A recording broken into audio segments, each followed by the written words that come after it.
जय श्रीमान, मेरा नाम रोहन जगदीश है। मैं भारतीय पुलिस सेवा 2019 बैच का प्रशिक्षु अधिकारी हूँ। मुझे कर्नाटक कैडर आवंटित हुआ है। मैं बैंगलोर का मूल निवासी हूँ और मैं बैंगलोर विश्वविद्यालय का यूनिवर्सिटी लॉ कॉलेज से लॉ डिग्री का स्नातक हूँ। मेरा पहला प्रथम पसंद भारतीय पुलिस सेवा था। इसके मुख्य कारण मेरा पिताजी थे। उन्होंने कर्नाटक राज्य के पुलिस में 37 साल का सेवा किया है। ये मेरे बहुत गर्व के बात है। तो मैंने भी उनके तरह भारतीय पुलिस सेवा में मेरा सेवा करने के लिए मैं इस सेवा का चुना हूँ। जय हिंद श्रीमान। रोहन जी, आप बंगलुरु के हैं, हिंदी भी काफ़ी सीख ली हैं और एक लॉ ग्रेजुएट भी हैं। आपने पॉलिटिक्स और इंटरनेशनल रिलेशंस को भी अध्ययन किया है। इस ज्ञान का आप आज की पुलिस व्यवस्था में क्या रोल देखते हैं? श्रीमान, मैं जब ट्रेनिंग में ज्वाइन किया था उस टाइम पे ही मैं हिंदी सीखा है। तो मैं इसके लिए बहुत ट्रेनिंग के लिए आभारी हूँ। और मैं पॉलिटिकल साइंस और इंटरनेशनल सीखते वक्त मैं दुनिया अभी बहुत छोटे लग रहे हैं ग्लोबलाइजेशन के द्वारा। तो इसलिए हम हर तरह पुलिस एजेंसीज और दूसरे राज्यों के साथ भी इंटरपोल के द्वारा काम करने का मौका मिलेगा। तो हमारा क्राइम डिटेक्शन और इन्वेस्टिगेशन अभी साइबर क्राइम्स के द्वारा क्राइम्स सिर्फ इंडिया को ही लोकलाइज नहीं है बट इंटरनेशनल भी है। तो इस नॉलेज से रिलेशंस रखना और अन्य क्राइम्स को सॉल्व करना, international cross border terrorism, Naxalism और ड्रग्स का मामले में सॉल्व करना उपयोग होता है। श्रीमान, हम अक्सर पुलिस एकेडमी में मुश्किल फिजिकल ट्रेनिंग के बारे में सुना करते हैं। आपको जो ट्रेनिंग मिली, आपको क्या लगता है? क्योंकि आपने अपने पिताजी को देखा है, जिंदगी पूरी आपकी ये पुलिस बेड़े के बीच में ही बीती है, लेकिन आप स्वयं खुद इस ट्रेनिंग में आए, तो आपको क्या फील हो रहा है? मन में एक संतोष हो रहा है? आपके पिताजी ने जो आपसे अपेक्षाएं की होगी उसको पूरा करने के लिए क्षमताएं आपकी दिखती होगी, और आप पिताजी कंपैरिजन करते होंगे कि उनके ज़माने में ट्रेनिंग कैसी होती थी, आपके ज़माने में कैसी होती है, तो आपके दोनों के बीच में थोड़ी भिड़ंत भी होती होगी।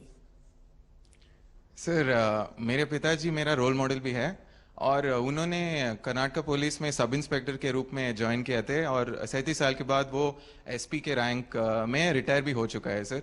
तो जब मैं एकेडमी पहुंचा था उन्होंने बोला था कि पुलिस ट्रेनिंग बहुत कठिन होता है और बहुत मेहनत करना पड़ेगा।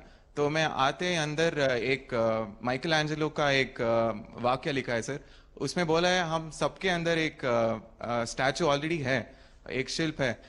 हम एकेडमी के द्वार उस शिल्प को एक स्टोन से निकालना पड़ता है। ऐसे ही हमारा निर्देशक सर और हमारा सब फैकल्टी हमको ट्रेन करके हमारा बेहतरीन शिल्प बनाया है। तो हम इस शिल्प लेके हमारा देश को सेवा करेंगे सर। अच्छा, इस ट्रेनिंग को और बेहतर करने के लिए क्या करना चाहिए? कोई सुझाव है मन में? सर, अभी ऑलरेडी बहुत बेहतर है। मैं पहले सुना है कि बहुत कठिन था। अब हमारा नया निर्देशक आने के बाद और सब चेंजेस हो चुका है और हमारे सोच रखकर ही ट्रेनिंग कर रहा है और हमको इंटरनेशनल स्टैंडर्ड्स पर ट्रेनिंग कर रहा है। तो मैं बहुत खुश हूँ इस ट्रेनिंग से। रोहन जी, मुझे बताया गया है कि आप अच्छे स्विमर हैं और आपने एकेडमी के पुराने सारे रिकॉर्ड भी तोड़ दिए हैं। जाहिर है आप आजकल ये ओलंपिक्स में भारत के खिलाड़ियों के अच्छे प्रदर्शन को भी बराबर फॉलो कर रहे होंगे। आने वाले समय में पुलिस सेवा से बेहतर एथलीट्स निकालने के लिए भी या फिर पुलिस के फिटनेस बल को सुधारने के लिए आपके मन में कोई विचार आता है कि आज आप देखते होंगे कि इसके बाद पुलिस का जरा बैठना, उठना, चलना सब जरा कुछ अलग ही नजर आता है। आपको क्या लगता है? सर, एकेडमी में हमको फिटनेस का एक बहुत ध्यान दे जाता है सर। तो इसलिए मेरा सोच है कि हम यहाँ समय बिताने के बाद एक फिटनेस का एक सिर्फ ट्रेनिंग में ही नहीं सर बट हमारा जिंदगी में एक पार्ट हो जाता है सर। अभी भी मेरे को शायद क्लास नहीं है तो मॉर्निंग पीटी नहीं है तो भी मेरे को 5 बजे मैं उठ जाता हूँ सर, क्योंकि वो रूटीन रह चुका है।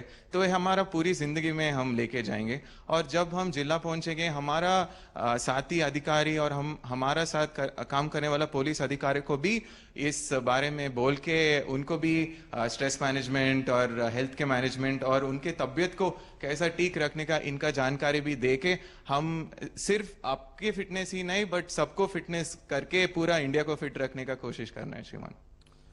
चलिए रोहन जी, मुझे आपसे बात करके अच्छा लगा।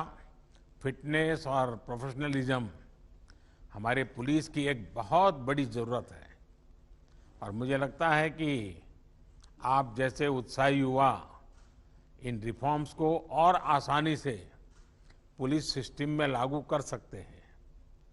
पुलिस अपनी फोर्स में फिटनेस को प्रमोट करेगी तो समाज में भी युवा फिट रहने के लिए प्रेरित होंगे। मेरी आपको बहुत शुभकामनाएं हैं। जय हिंद श्रीमान।